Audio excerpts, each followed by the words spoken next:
Lewis's room smelled very, very familiar. That part of him lived on.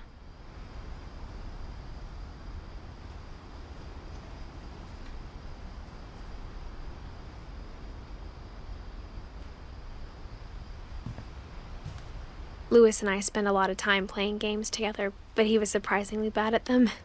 He died a lot.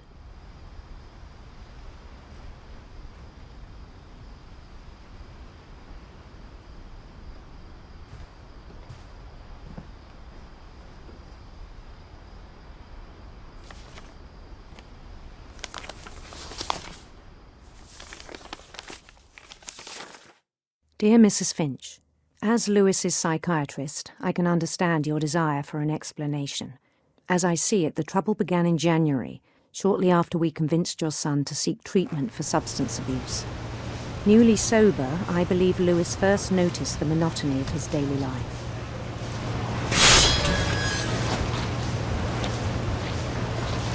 He kept working at the cannery, but he withdrew part of himself. In our sessions, I saw the same behavior. His mind began to wander. I asked him to describe it.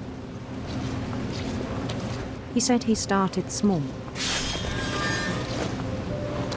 imagining a labyrinth. He'd feel his way about. Then something moved. Bats. And toads. And things that have not names. He knew it was all in his head.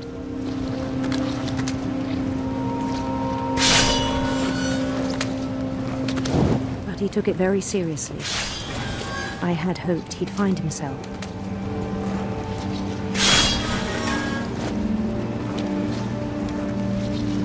But he found something more. I worried about him then. Daydreaming at the cannery. I spoke with his boss. But he said Lewis had become a model employee. Methodical, tireless, focused. Like a whole new Lewis. So I let him go on.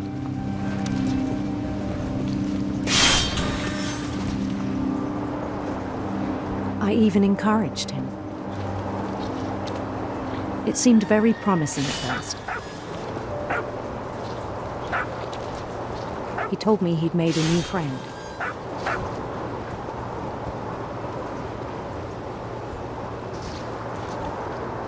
On the edge of a city he named Lewis Topia.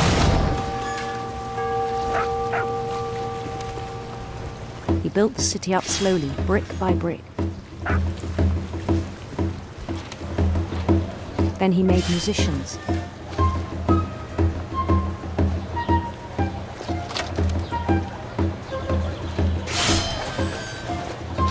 And songs for them to play. He talked about starting a band. And he was always humming something. Every day his imagination grew stronger.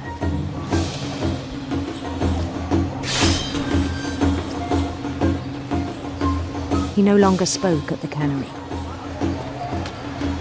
but his chopping was as reliable as ever. Then one day it struck him that all the cheering crowds, even the stones under his feet,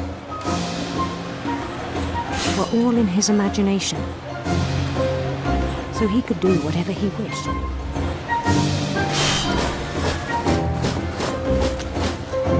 He held an election for mayor. And he won. They begged him to stay, but his mind was already wandering. It became a game for him.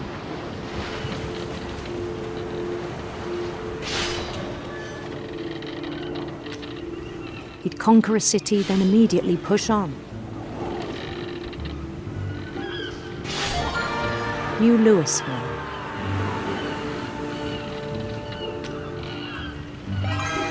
St. Louis.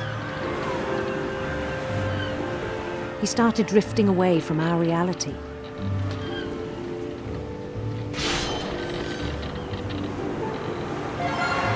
Minneapolis. Until one day he forgot to go home from the cannery. Even as his mother pleaded with him, part of Louis kept sailing on.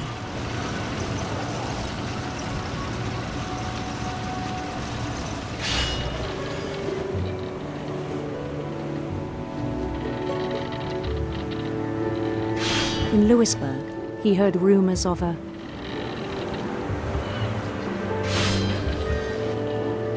handsome queen.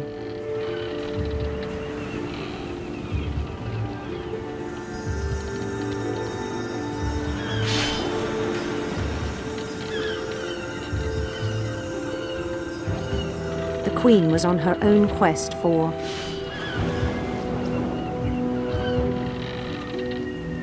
radiant rainbows.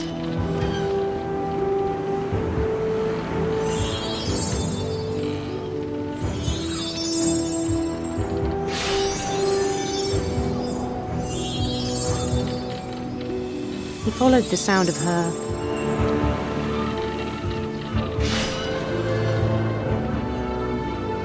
silver harp.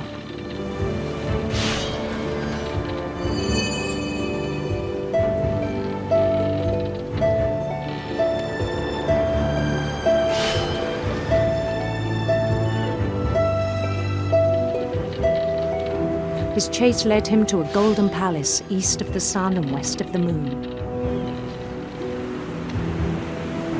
Even then, his logic remained sound. He knew the world was all in his imagination.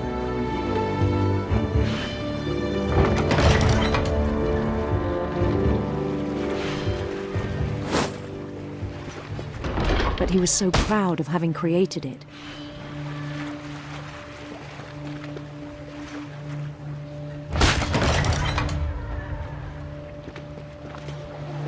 In his own eyes, he'd become something greater than a king.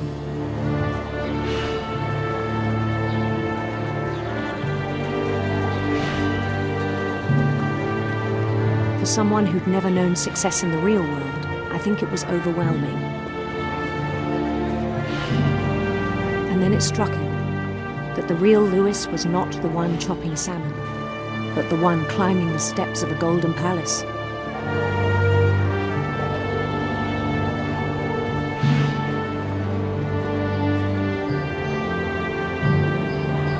My imagination is as real as my body, he told me. It was hard to argue with him.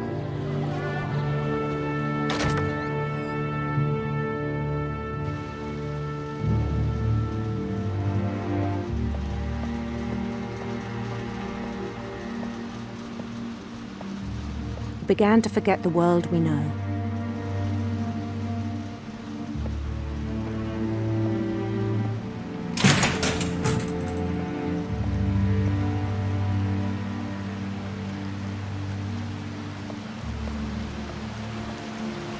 I think it pained him to remember Louis, the cannery worker.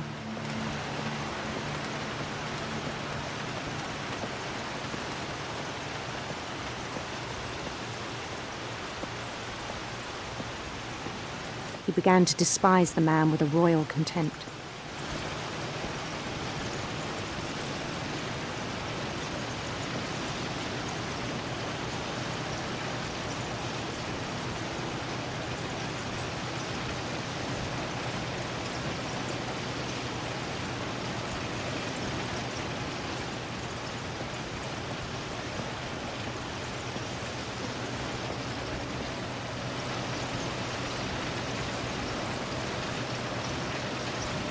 I still thought I could save him.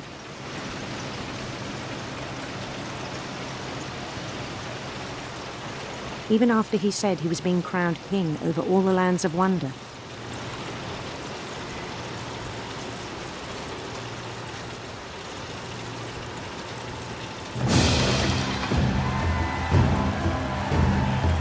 palace would be packed with his companions.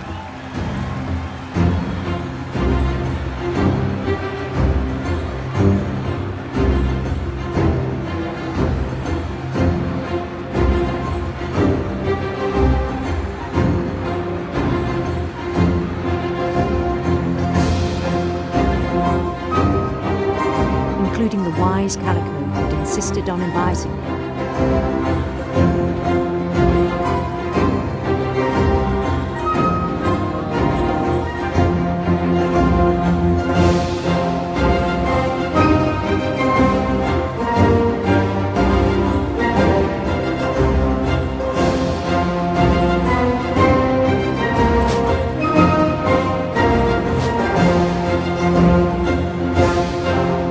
His queen waited, holding his crown.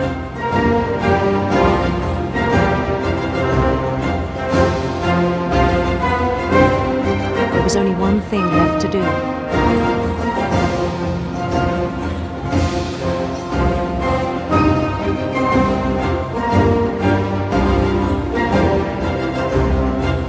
Bend down his head.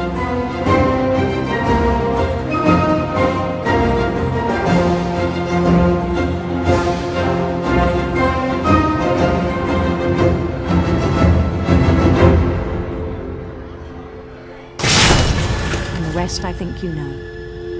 Mrs. Finch, your son was a kind man who will be missed by all of us who knew him.